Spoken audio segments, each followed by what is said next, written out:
Hi guys, in this lesson about InDesign, we are starting to learn about how to use the colors, swatches, gradients, tints, strokes, and transparency. For you, I have a worksheet that you need to download along with a tutorial that you can follow along with to help guide you through the exercises that we're going to do on this worksheet. Today's video, however, I'm going to walk you through different things that you need to be able to know how to do in order to complete this worksheet. On the worksheet on the side here, I do have the directions for you, and then I have boxes for you to put your answers into. For this, you will need to be able to do some screenshots in order to do the top three boxes. You can either use the snipping tool if you're on a Windows computer. You can do print screen, but that's going to print your entire screen, which is a button on your keyboard. Or if you're on a Mac, it is Command-Shift-4 in order to just isolate a piece of this. We've done this before in Illustrator, so this should be nothing new for you. Let's go ahead and talk a little bit more about InDesign and some of its features. On the left-hand side, you will find the toolbar that looks very similar to the toolbars that we've seen in the other Adobe programs. Across the top are the Documents tabs, along with the Documents setup here in the middle, or your Documents panel, which is showing you the page that we are working on.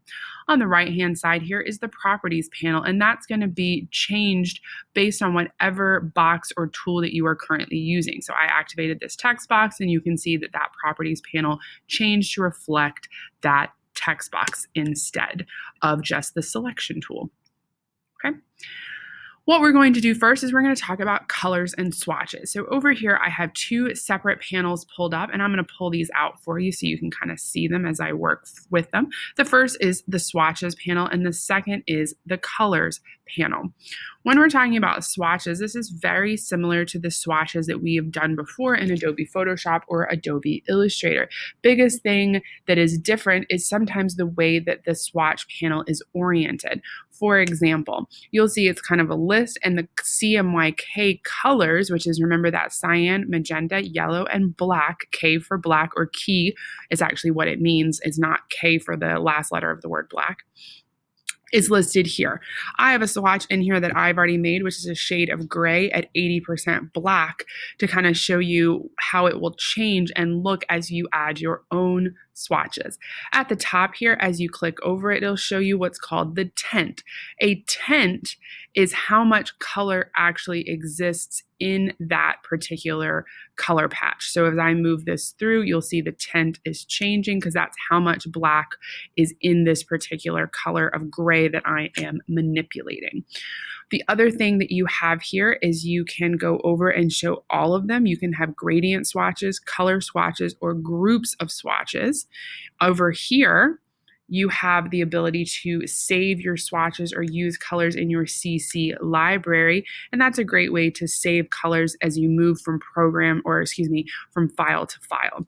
You also have the ability here to add color groups. So if you have maybe a certain number of swatch colors for a client that you want to automatically use those regularly, you can rename that client, whomever, and save all of the client swatches in there for you. So for example, if I wanted to save Wakefield Maroon, which is hexadecimal color 77011D, is Wakefield Maroon, and I will say okay. And now I can add that swatch by hitting the plus sign. And now I have this color, and I would just drag it into my client folder. I can also click here and I can duplicate it, delete that swatch. There's some swatch options for me if I want to change and see it as an RGB color selection instead. I can choose that. And you'll see that the symbol here on the side of that swatch changed to reflect RGB versus a CMYK color, which I think is kind of neat.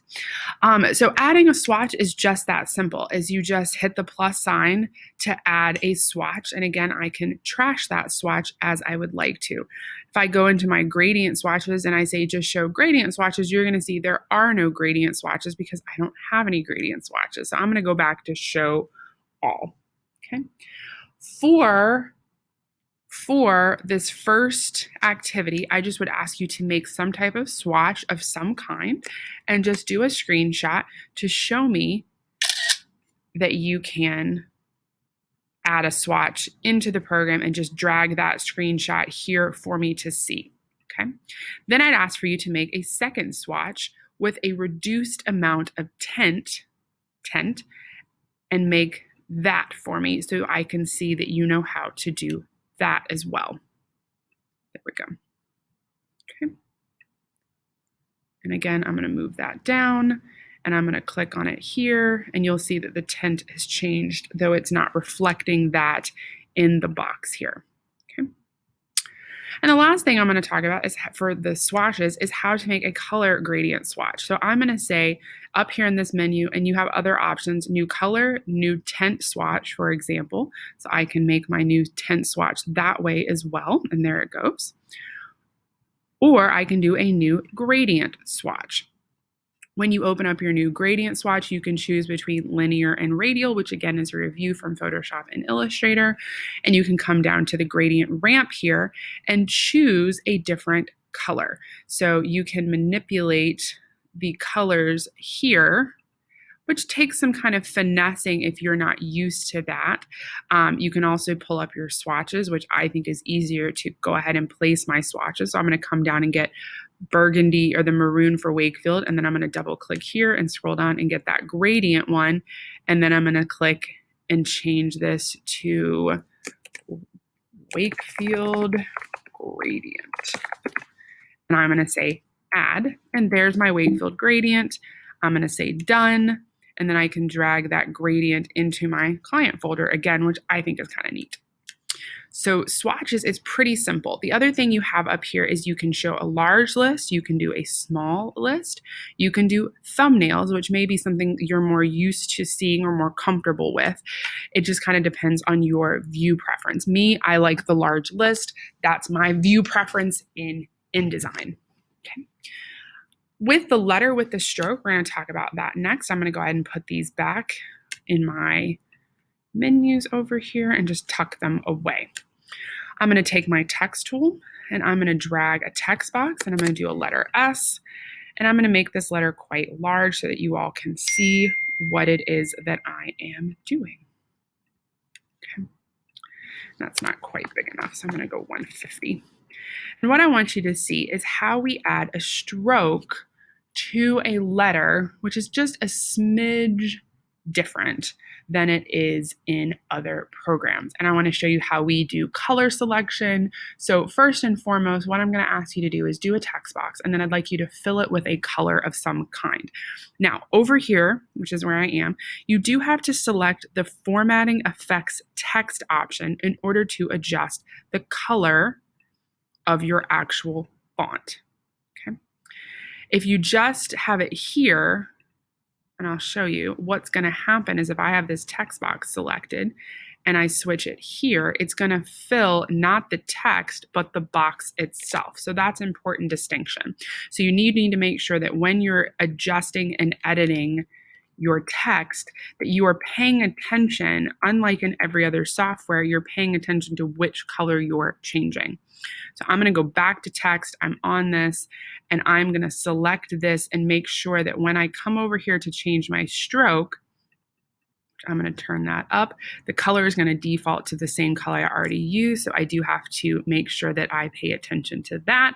And then I'm just going to put a stroke on my letter. I think I did, yes, just a real quick, what is that? A 3-point stroke. So nothing crazy. I just want to make sure that you know how to activate color for text and how to activate color for a stroke.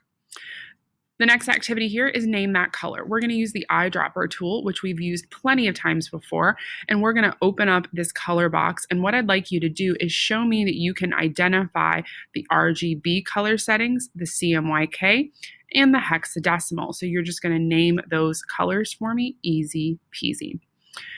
Next, we're going to do gradient and opacity. So what I'd like you to do is come down and choose a shape of any kind. It doesn't really matter to me. I'm going to hold down Shift key while I do this to keep my shape in proportion. Just like in any other program we've done, I like to keep things in proportion. Easy enough to do this. All we're going to do is go back and choose that Wakefield gradient that we did before. And this time under my properties panel, all I'm going to do is come in and change the opacity. And I just want you to be aware of where that is. Okay. Easy enough. Last thing I'd like you to do is just draw me 3 separate shapes with 3 separate levels of opacity or transparency. And that will finish up this first activity in InDesign. We'll continue our discussion of InDesign in the videos coming forward and the activities as we go. Thanks, everybody.